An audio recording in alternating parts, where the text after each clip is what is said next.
یہ میرے ہاتھ میں صحیح بخاری ہے، اس کی جلد نمبر 1 کا صفحہ نمبر 523 ہے۔ امام بخاری رحمۃ اللہ علیہ کتاب الصلاۃ میں اس باب کے تحت باب الدعاء قبل السلام، اس کے تحت یہ حدیث نمبر 794 لائیں۔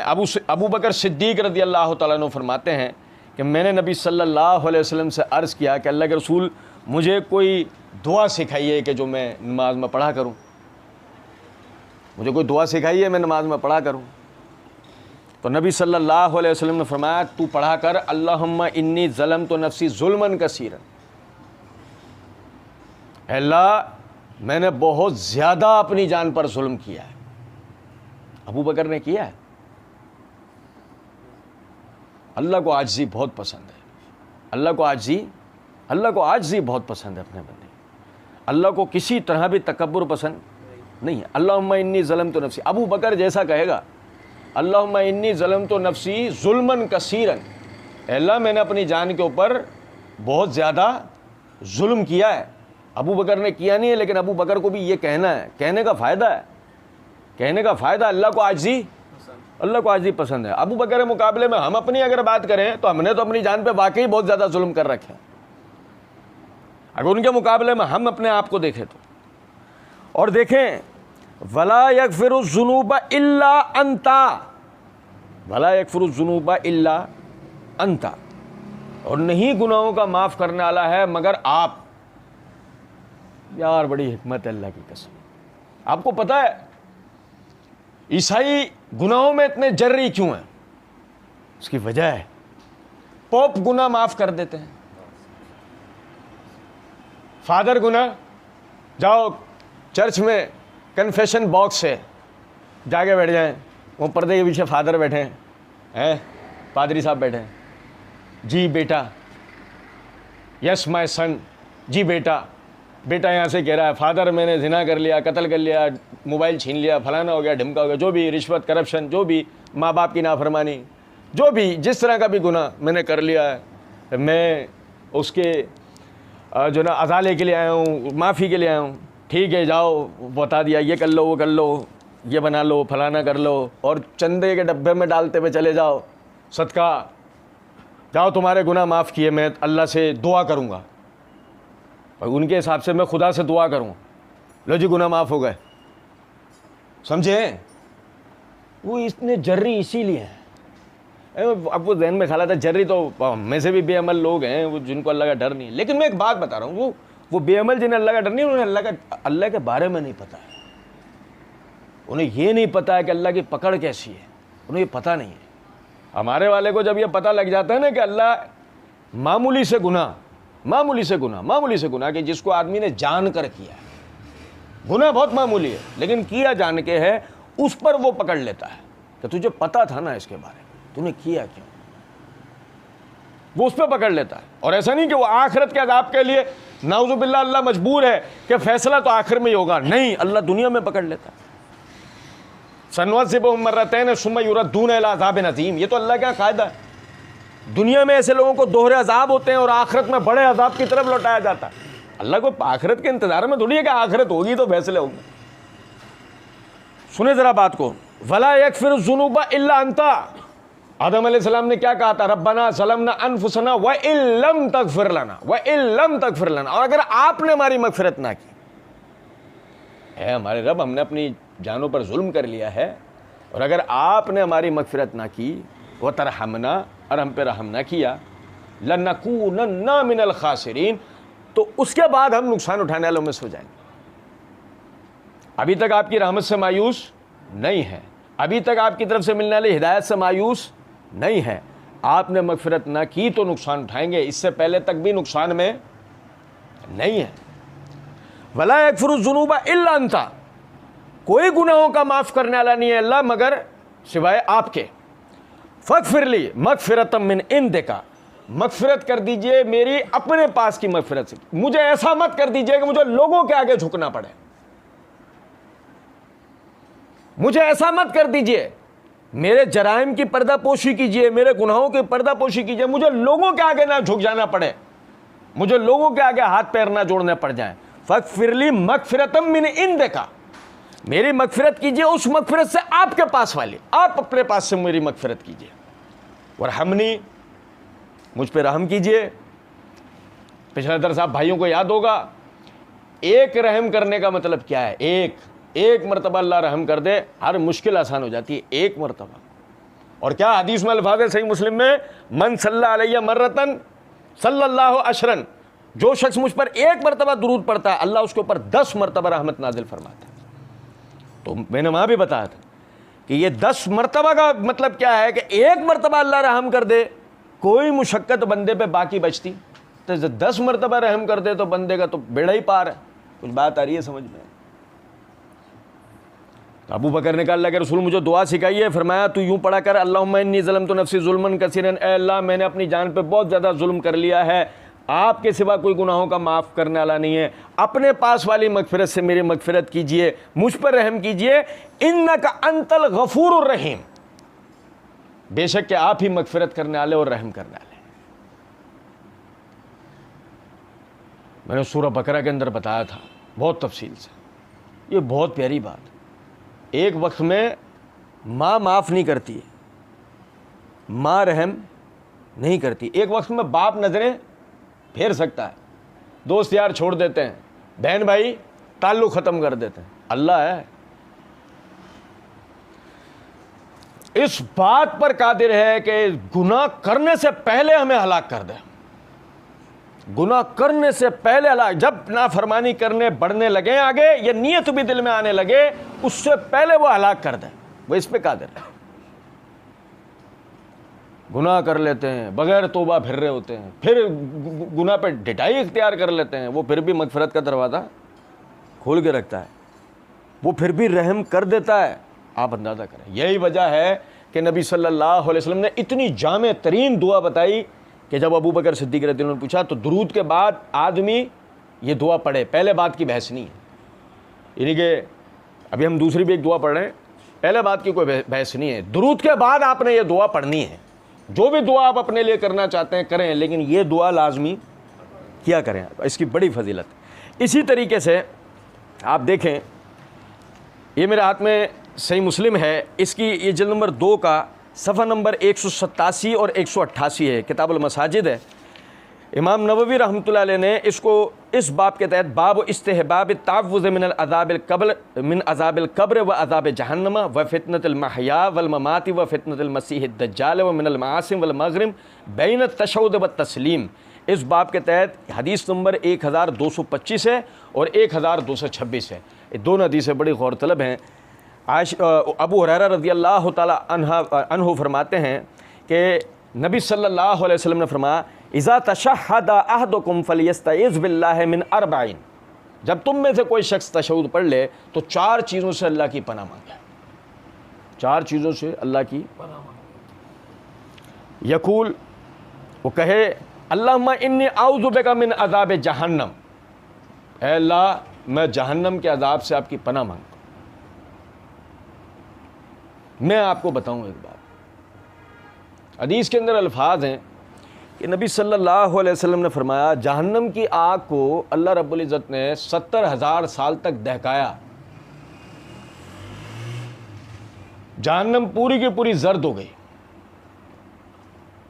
ہر طرف کیا ہے دیکھا نا, آگ کے انگارے جو بنتا ہے انگارے زرد. فرمایا 70,000 سال تک پھر مزید دہکایا, وہ لال ہو گئی, وہ کیا ہو گئی, وہ لال ہو گئی. پھر 70,000 سال تک اسے مزید دہکایا, وہ سیاہ ہو گئی جہنم کی آگ. پھر دوسری حدیث میں الفاظ ہیں کہ جب جنتیوں کو جنت لے جایا جا رہا ہوگا تو جہنم سے, یعنی اللہ رب العزت فرشتوں کو, جنت کے فرشتوں کو جو جنتیوں کو لے جا رہے ہیں جنت کی طرف, ان کو حکم دے گا کہ ان کو جہنم کے سامنے سے لے کر جانا, ان کو جہنم کے سامنے سے لے کر جانا, تاکہ انہیں پتہ لگے کہ میں نے ان کو کس چیز سے نجات دی ہے, تاکہ انہیں میری رحمت, میرے رحمان ہونے, میرے رحیم ہونے کا اندازہ ہو کہ میں نے کس چیز سے ان کو نجات دی ہے. تو فرشتے 1000 سال کی مسافت, جہنم سے 1000 سال کی مسافت ہوگی, اس فاصلے سے جنتیوں کو جہنم کے سامنے لے کر آئیں گے. کہ مسافت کتنی ہے بیچ میں, 1000 سال کی مسافت. اور اسی وقت جو جنتی ہیں سارے کے سارے گھبرا جائیں گے, ڈر جائیں گے, رو پڑیں گے اور سجدے میں گر پڑیں گے, اے اللہ معاف فرما دے, ہمیں جہنم میں نہ بھیج دینا. کہاں پہنچے؟ جہنم کے سامنے مسافت کتنی ہے؟ 1000 سال کی. اور جبکہ فیصلہ ہو گیا, اور اللہ اپنے فیصلے کے خلاف, فیصلہ ہو گیا جنت کا, پتہ ہے کہ جنتی جا رہے ہیں, جہنم سے 1000 سال کی مسافت سے سامنا ہوا ہے, مگر اس کی ہولناکی نے ایسا ڈرا دیا ہے, ایسا گھبرا دیا ہے کہ اسی وقت سب بھول گئے ہیں, سجدے میں گر گئے ہیں, رو رہے ہیں, گڑ گڑا رہے ہیں, اے اللہ تو ہمیں معاف کر دے, جہنم میں نہ بھیج دینا. اور دوسری طرف آپ دیکھیں, اس وقت یورپ میں ایسے لوگ موجود ہیں جو باقاعدہ کہتے ہیں کہ ہم جہنم میں جانا چاہتے ہیں. وجہ کیا ہے؟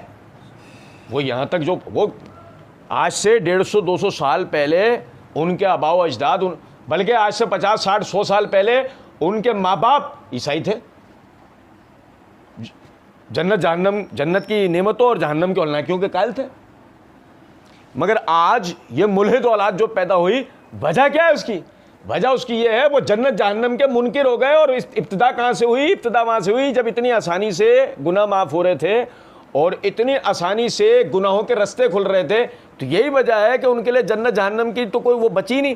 پھر جب ان کو یہ وعدہ مل گیا ہے, یہ بات سمجھ میں آ گئی ان کو کہ جو یسوع مسیح کا جس نے بپتسمہ لیا ہوا ہے, یسوع مسیح کا جو ماننے والا ہے, وہ تو آخرکار جنت کے اندر جائے گا, تو بس بات ہی ختم ہو گئی.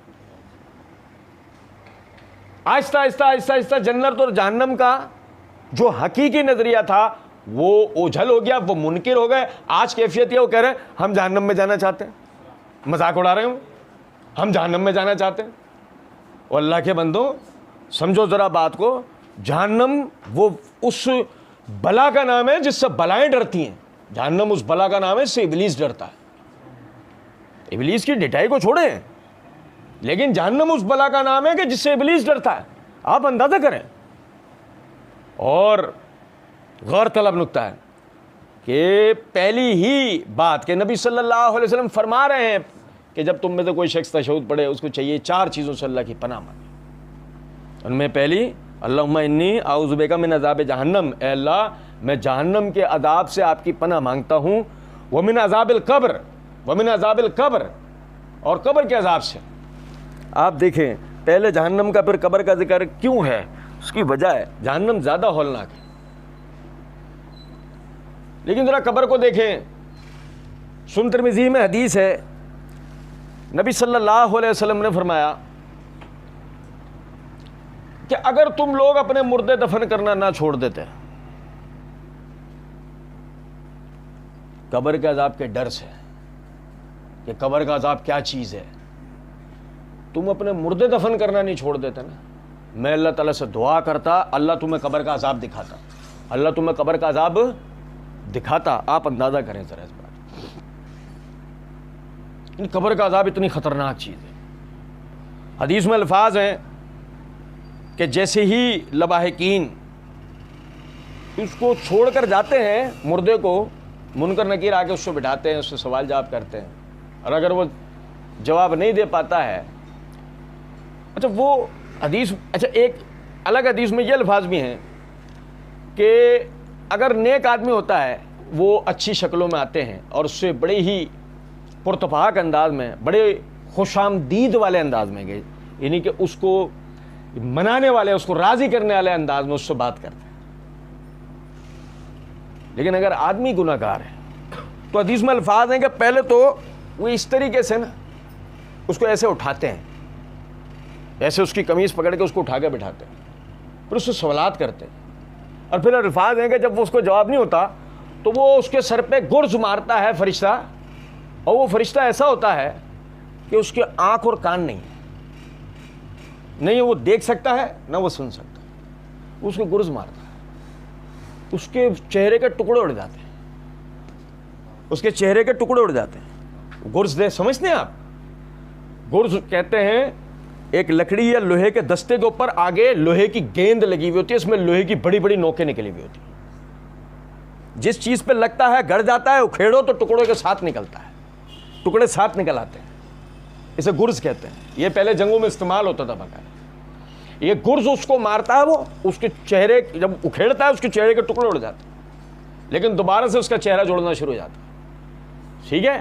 صحابہ نے پوچھا اللہ کے رسول اس یہ دیکھ آنکھیں کان کیوں نہیں ہوتے اس کے؟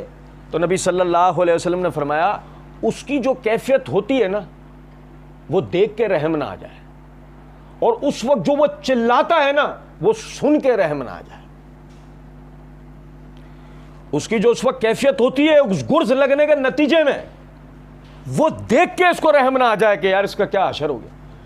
اور وہ جو اس وقت چلاتا ہے بے دردی, وہ درد کو محسوس کرتے ہوئے, تو کہیں وہ سن کے اس کو رحم نہ آ جائے. اور پھر یہ سلسلہ قیامت تک اس کے اوپر چلتا رہتا ہے. یہ چہرے کا عذاب ہے. اور وہ جو آگ کی کھڑکی کھولی جاتی ہے وہ صحیح بخاری والی روایت میں وہ جسم کا عذاب ہے پورے, تو پورے جسم کو جلایا جاتا ہے. النار یورزون علیہا غدوا وعشیا, جو اللہ تعالیٰ نے سورہ مومن کے اندر فرمایا صبح و شام آگ پیش کی جاتی ہے. ایک دفعہ صبح جلایا جاتا ہے پھر وہ صحیح ہو جاتا ہے شام میں, پھر ایک دفعہ شام میں جلایا جاتا ہے پھر وہ اگلی صبح تک صحیح ہوتا ہے, پھر صبح اس کو جلایا. اور یہ سلسلہ چلتا ہوا جاتا ہے کب تک؟ سنعذبہم مرتین ثم یردون الی عذاب عظیم, ہم انہیں دنیا میں 2 بار عذاب دیں گے اور آخرت میں بڑے عذاب کی طرف لوٹا دیں گے. یہ قبر کا عذاب ہے. یہ میں نے بہت مختصر سا تعارف کرا ہے. امام بہقی رحمۃ اللہ علیہ نے مکمل اس کے اوپر ایک کتاب لکھی قبر کے عذاب کی صفات کے اوپر. آپ اندازہ کریں کہ دوسری جو پناہ مانگنے والی بات ہے ومن عذاب القبر ومن فتنۃ المحیا والممات, ومن فتنۃ المحیا والممات, اور پناہ مانگا کرو زندگی اور موت کے فتنوں سے. زندگی اور موت کے, سنیں ذرا بات کو, توجہ طلب بات, توجہ طلب بات. میں زندہ رہنا چاہتا ہوں, توجہ سنیں, میں زندہ رہنا چاہتا ہوں گناہ کرنے کے لیے, عذابوں کو جھیلنے کے لیے.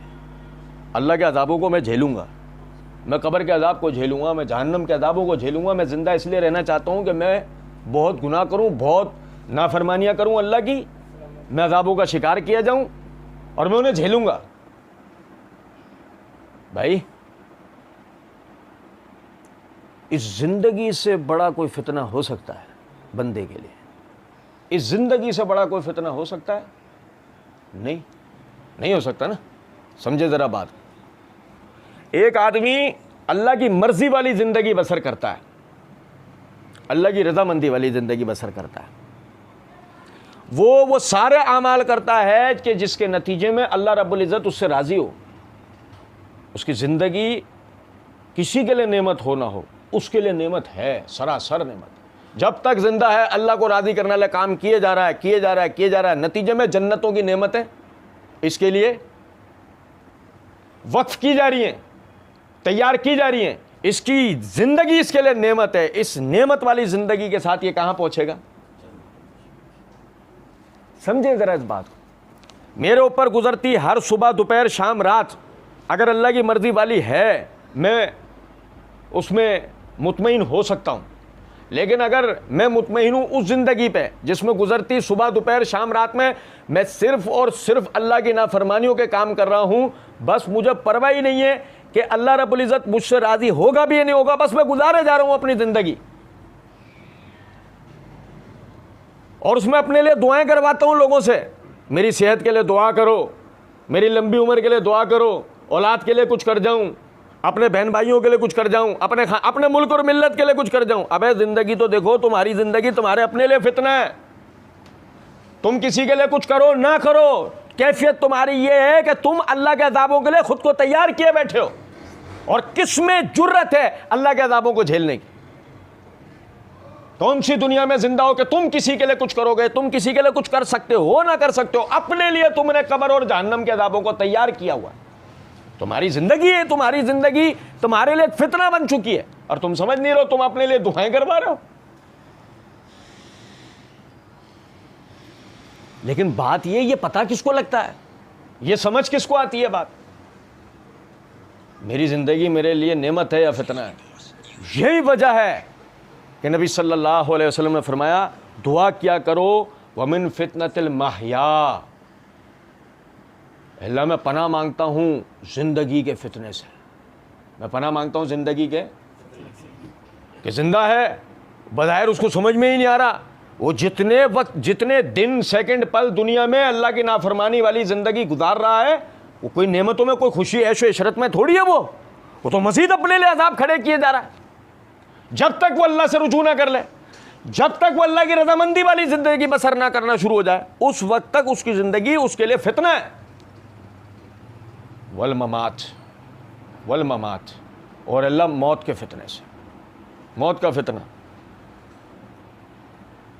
بھائی میرے سنیں ذرا بات، موت کا فتنہ سمجھیں ذرا۔ صحابہ کرام رضوان اللہ علیہم اجمعین، انہوں نے سنا وَلَا تَحْسَبَنَّ الَّذِينَ قُتِلُوا فِي سَبِيلِ اللَّهِ أَمْوَاتٌ بَلْ أَحْيَاءٌ عِندَ رَبِّهِمْ يُرْزَقُونَ فَرِحِينَ بِمَا آتَاهُمُ اللَّهُ مِنْ فَضْلِهِ، جو اللہ کے راستے میں شہید ہو جائیں انہیں مردہ نہ کہو، وہ زندہ ہیں اپنے رب کے پاس، وہ روزیاں پاتے ہیں اور خوش ہیں اس پر جو اللہ نے اپنے فضل سے ان کو عطا کیا ہے۔ وہ سمجھتے تھے ایک ایک عقیدے کو، وہ ایک ایک بات کو سمجھتے تھے کہ میں اپنی زندگی کہاں گزار رہا ہوں، میں کیا کر رہا ہوں، میں لوگوں کو راضی کرنے والی ایسی زندگی جس میں میں اللہ کو ناراض پر ناراض کیے چلا جا رہا ہوں، وہ گزارنا میرا بہت اچھا رہے گا، یا میں اللہ کی رضامندی والی زندگی گزار لوں چاہے ایک دن والی ہو۔ انہوں نے وہ فیصلہ کیا، اور نتیجتاً صحیح بخاری کتاب الجہاد میں حدیث ہے، ایک دن پہلے مسلمان ہوا ہے، ایک دن پہلے، یہ بات سن لیے، یہ بات سمجھ لیے، ایک دن پہلے مسلمان ہوا ہے۔ نبی صلی اللہ علیہ وسلم کے پاس آیا، آگے کہنے لگا اللہ کے رسول، میں اگر اللہ کے راستے میں جہاد کروں اور کفار کے لشکروں میں گھس کے ان سے قتال کروں، جہاد کروں، یہاں تک کہ اس نتیجے میں لگنے والے زخموں سے میں شہید کر دیا جاؤں، تو کیا اللہ کا یہ وعدہ سچا ہے میں جنت میں بھیجا جاؤں؟ نبی صلی اللہ علیہ وسلم نے فرمایا بے شک تو جنت میں جائے گا۔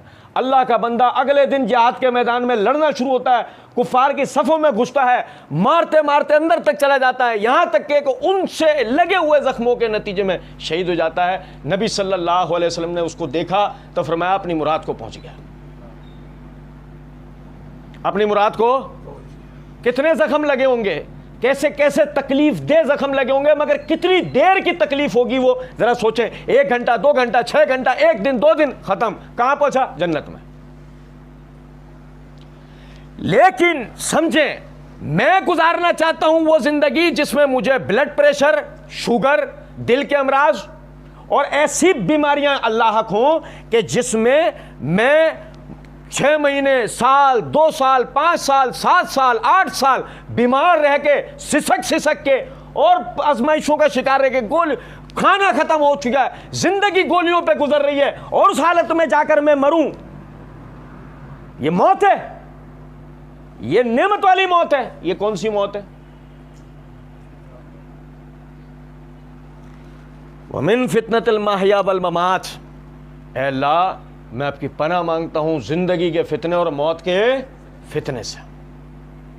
موت ایسی نہ ہو جو فتنے کا باعث ہو، موت ایسی نہ ہو کیا، یعنی کہ آپ سمجھیں بندے کی کیفیت ہو اللہ معاف کرے، اللہ ہمیں معاف کر دے، اللہ کی قسم، بندے کی کیفیت یہ نہ ہو کہ اللہ کو چھوڑ کے جن ماں باپ، بہن بھائیوں، دوست احباب کے لیے اللہ کو ناراض کرنے والا ہر کام کر رہا تھا، وہی آخر میں کہ اے اللہ اس کے لیے آسانیاں کر دے، اے اللہ سے موت دے دے، ان کے لیے کیا تھا اور آج یہی دعائیں کر رہے ہیں، یہ مر جائے تو اس کو آسانی ہو جائے۔ بنا دی اللہ نے موت فتنہ، بنا دی یا نہیں بنا دی؟ ہم تو سوچ رہے تھے کہ قبر میں جا کے عذاب ملے گا، ہم تو سوچ رہے تھے کہ آخرت میں جا کے عذاب ملے گا، زندگی بھی عذابوں اور آزمائشوں کا شکار گزری، اور موت بھی ملی تو عذابوں والی۔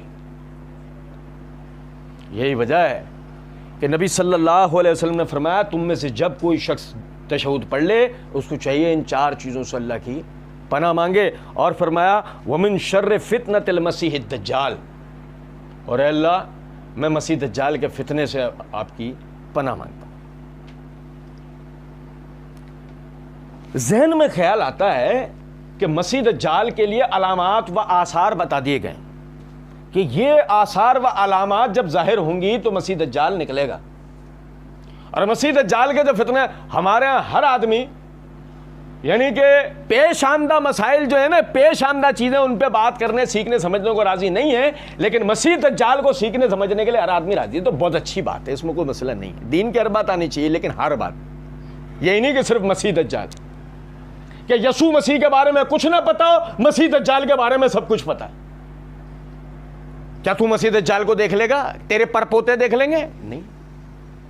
نہیں دیکھ پائیں گے، تو بہت آگے آنا ہے۔ ہاں پھر کیا ایسی بات ہے کہ مسیح دجال کے فتنے سے ہمیں بھی عرض ہو۔ مسئلہ یہ مسیح دجال جن صفات کا پیکر ہے، وہ صفات تھوڑی مردہ ہیں، ابھی کسی جزیرے پہ تھوڑی پڑی ہیں کہ وہ آزاد ہو کر وہاں سے آئے گا، وہ صفات آئیں گی، نہیں، وہ صفات تو آج بھی ہے نا۔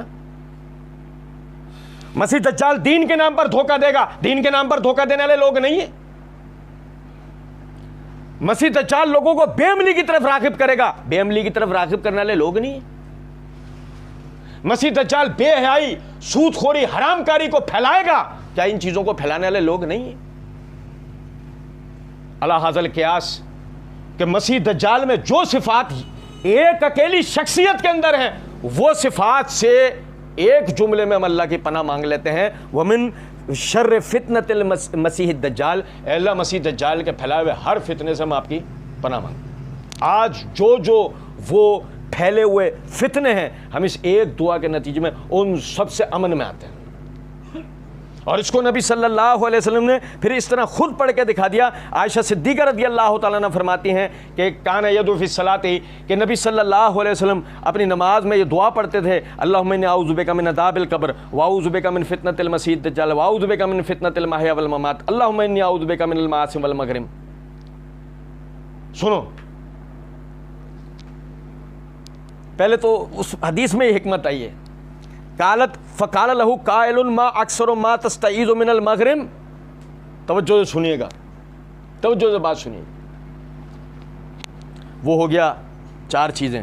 نبی صلی اللہ علیہ وسلم دعا کے اندر ایک 5ویں چیز کا اضافہ کرتے تھے، اللہم انی اعوذ بک من المعاصی والمغرم، اے اللہ میں غریبی اور قرض سے آپ کی پناہ مانگتا ہوں۔ غریبی اللہ کی نعمت ہے، عذاب نہیں۔ سنیں ذرا بات، لیکن اگر آپ کچھ بڑا کرنا چاہتے ہیں اللہ کے دین کے لیے، جس میں آپ کو مالی معاونت کی ضرورت ہے، مالی طاقت کی ضرورت ہے، اور آپ غریب ہیں، کر پائیں گے؟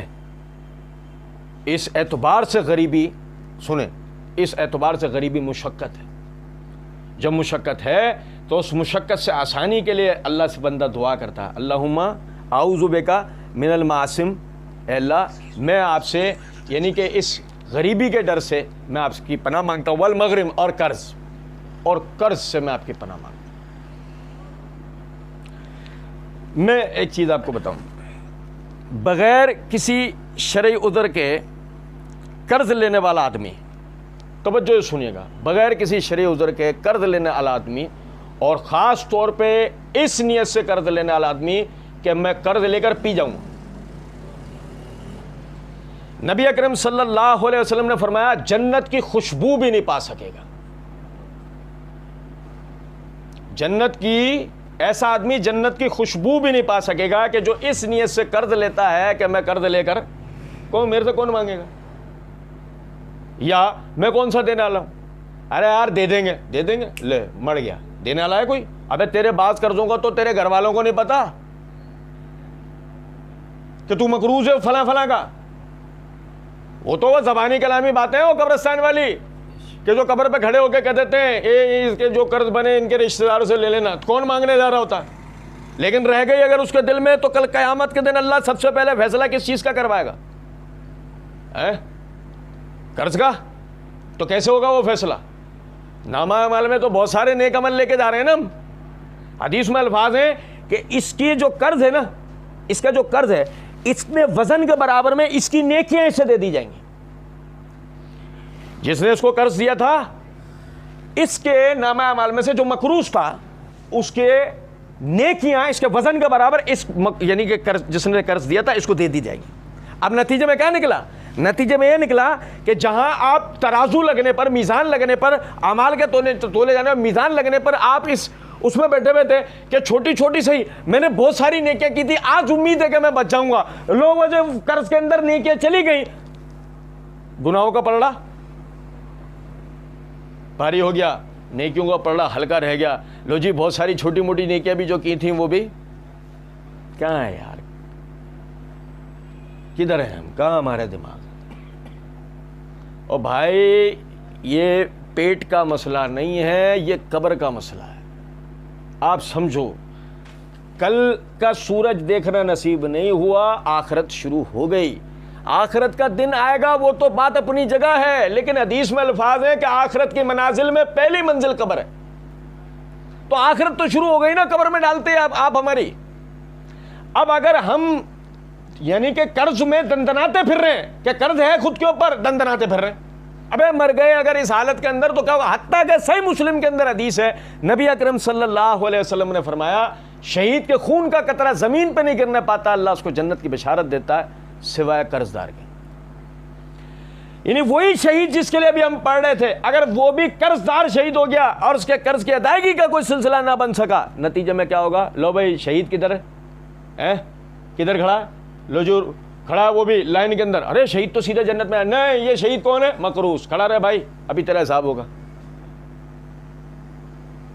اور پتہ لگے کہ شہید کے نامہ اعمال میں چند ایک نیکیوں کے بعد بچی تھی شہادت وزن میں آ گئی. لو جی گئے کس کے پاس, جس نے قرض دیا تھا. لو بھائی شہید کدھر جا رہا ہے, جہنم میں. آج کیفیت یہ ہے ہمارا 70% کاروبار قرض پہ آ گیا ہے. 70% پیسہ ہوتے ہوئے بھی ہمارا ایک کاروباری تاجر آدمی ادھار پہ مال لیتا ہے اور مزے سے پھر رہا ہوتا ہے. پیسہ ہے ہاتھ میں, اپنا پیسہ کیوں لگاؤں, میرے کو کیا دو, دوسرا پیسہ آہستہ آہستہ دیتے رہیں گے. ابے تو آہستہ آہستہ مرنے والا ہے, تو یہ سوچ پہلے, مر گیا اور یہ پیسہ رہ گیا نہیں ادا ہوا تو اس کو کل تو اللہ کا جواب دے اس بات کا. تو کتنی چھوٹی بات ہے ہم نے, یعنی کتنی چھوٹی بات ہم نے سمجھ رکھی ہے, حالانکہ کتنی بڑا اس کے اندر معاملہ پیچھے پوشیدہ ہے. اور آخری بات ذرا دیکھیں تو صحیح, پڑھتے قائم ان ساری چیزوں کو 5 ٹائم نماز میں. گو جو بھائی سننے والے پہلے نہیں پڑھتے تھے اب پڑھیں گے, لیکن جو بھائی پہلے سے پڑھتے آ رہے تھے اور معنی مفہوم نہیں پتہ تھے انہیں سمجھنا چاہیے اس بات. ہم اللہ سے پناہ مانگ رہے ہوتے ہیں, اللہ جہنم کے عذاب سے ہمیں بچا, قبر کے عذاب سے ہمیں بچا, اے اللہ ہمیں مسیح دجال کے فتنے سے بچا, اے اللہ ہمیں زندگی اور موت کے فتنے سے بچا, اے اللہ ہمیں غریبی اور قرض کے فتنے سے بچا. اللہ تعالیٰ سے آسودگی کا سوال کرنا چاہیے, اللہ سے قرض کی ادائیگی کا سوال کرنا چاہیے. اللہ خود توفیق دینا. اللہ حدیث میں الفاظ ہیں, نبی اکرم صلی اللہ علیہ وسلم نے فرمایا جو قرض دار اپنے قرض کو ادا کرنے کی نیت رکھتا ہے اللہ رب العزت خود سے اس کی مدد کرتا ہے.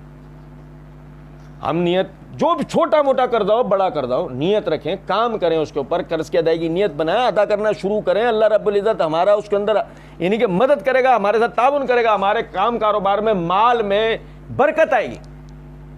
اور جس کا ہم پہ قرض ہے اللہ اس کا دل نرم کرے گا.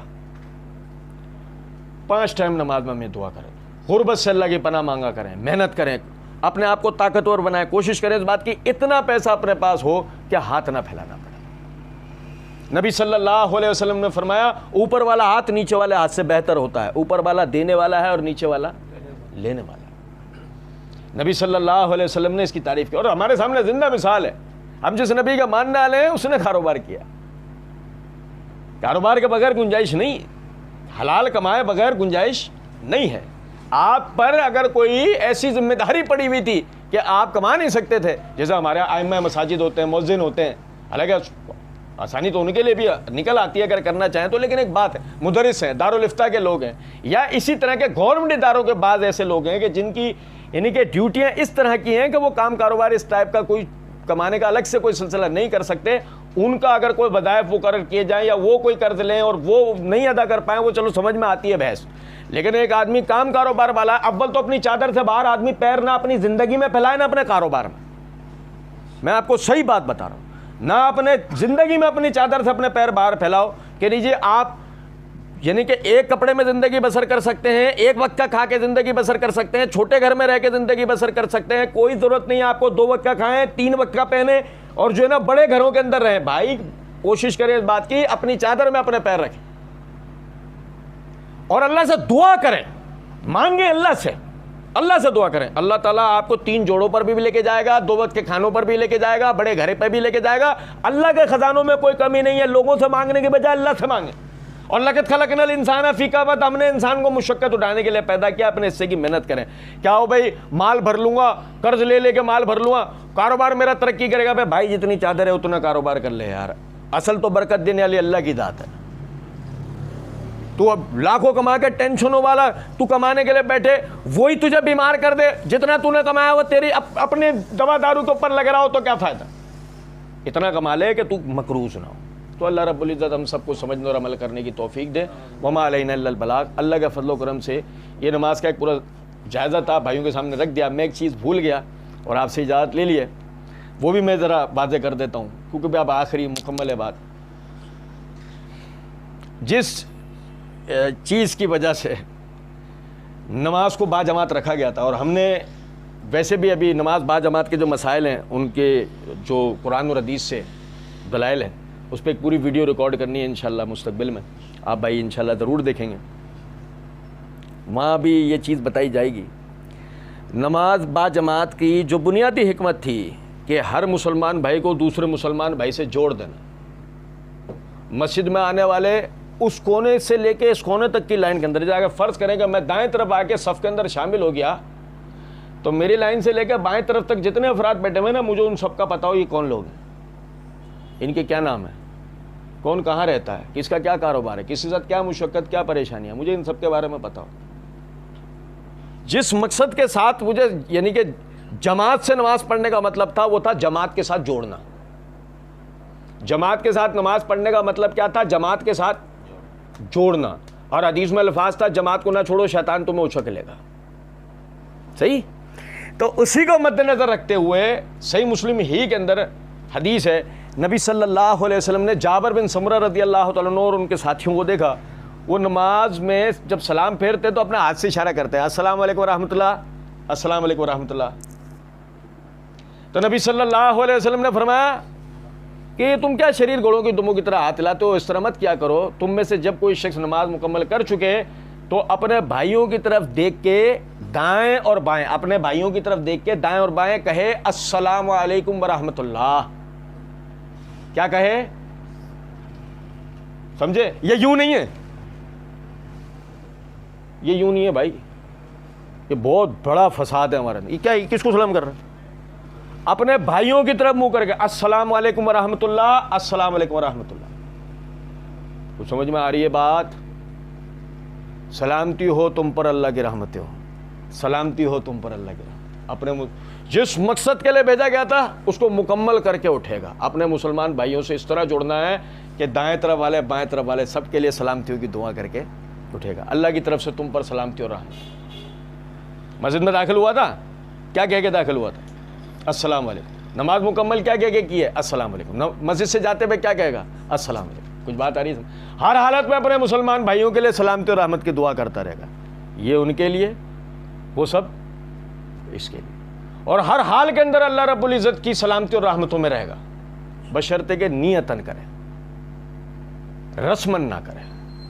بشرطے کہ نہیں سمجھے, نماز کا السلام علیکم ورحمۃ اللہ, اب وہ نیت تھوڑی ہے دل میں, اس خلوص سے تھوڑی بول رہا ہے, بس وہ تو نماز ختم کر رہا ہے اس کے حساب سے. السلام علیکم ورحمۃ اللہ, یا مسجد میں السلام علیکم, مسجد سے السلام علیکم. رسمن نہیں کہنا ہے, نیتن کہنا ہے. نیتن نیتن کہے گا انشاءاللہ اپنے بھائیوں کے لیے سلامتی اور رحمت مانگ لے گا, اور اپنے لیے بھی. تو اللہ رب العزت سمجھنے اور عمل کرنے کی توفیق دے. وما علینا الا البلاغ.